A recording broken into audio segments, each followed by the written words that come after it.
ಅನ್ನಪೂರ್ಣೇಶ್ವರಿ ನಗರದಲ್ಲಿ ಬುಧವಾರ ಮೇ 29ರಿಂದ ಮೇ 31ರವರೆಗೆ ಬೆಳಗಾವಿಯ ಶ್ರೀ ಅನ್ನಪೂರ್ಣೇಶ್ವರಿ ಅಮ್ಮನವರ ವರ್ಷಾವಧಿ ಉತ್ಸವವು ಅತಿ ವಿಜೃಂಭಣೆಯಿಂದ ಜರುಗ್ತಾ ಇದೆ. ಈ ಪ್ರಯುಕ್ತ ಭಕ್ತಾದಿಗಳೆಲ್ಲ ಆಗಮಿಸಿ ಅನ್ನಪೂರ್ಣೇಶ್ವರಿ ದೇವಿಯ ಗಂಧಪ್ರಸಾದ ಸ್ವೀಕರಿಸಿ ದೇವಿಯ ಕೃಪೆಗೆ ಪಾತ್ರರಾಗಬೇಕೆಂದು ಧರ್ಮದರ್ಶಿ ರವಿರಾಜ್ ಹೆಗ್ಡೆ ವಿನಂತಿಸಿದ್ದಾರೆ. 10-12 वर्ष झाली वार्षिक उत्सव होत आहे. वार्षिक उत्सव निमित्त तिथं पालखी उत्सव तसंच यावर्षी नव्यांदा प्रवचन कीर्तन याची सुरुवात झालेली आहे. आज शुक्रवारी महाप्रसाद आहे. हां, तरी होम हवन, चंडिका होम असे विविध प्रकारचे होमसुद्धा इथे केले जातात.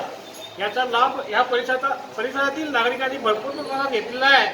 याच्यात काहीतरी बदल व्हावा यासाठी भरपूर लोक इथं प्रयत्नात आहेत. चांगला कार्यक्रम व्हावा व्यवस्थित. दरवर्षी याच्यात काहीतरी बदल होऊन चांगल्या नवीन पद्धतीनं वार्षिक उत्सव व्हावा असा प्रयत्न म्हणजे हेगडे परिवाराचा सुद्धा आहे. बाकी इतर अन्नपूर्णेश्वरी नागरिकांचा सुद्धा याच्यात सहभाग आहे. असे प्रयत्न प्रत्येकाचे इथं चालू आहे. ಶ್ರೀ ಅನ್ನಪೂರ್ಣೇಶ್ವರಿ ಅಮ್ಮನವರ ವರ್ಷಾವಧಿ ಉತ್ಸವದ ನಿಮಿತ್ತ ಪೂಜೆ, ಮಹಾಪ್ರಸಾದ ಹಾಗೂ ಕಾರವಾರ ಮಹಿಳಾ ಭಜನಾ ಮಂಡಲದಿಂದ ಕಾರ್ಯಕ್ರಮವನ್ನು ಏರ್ಪಡಿಸಲಾಗಿತ್ತು ಎಂದರು.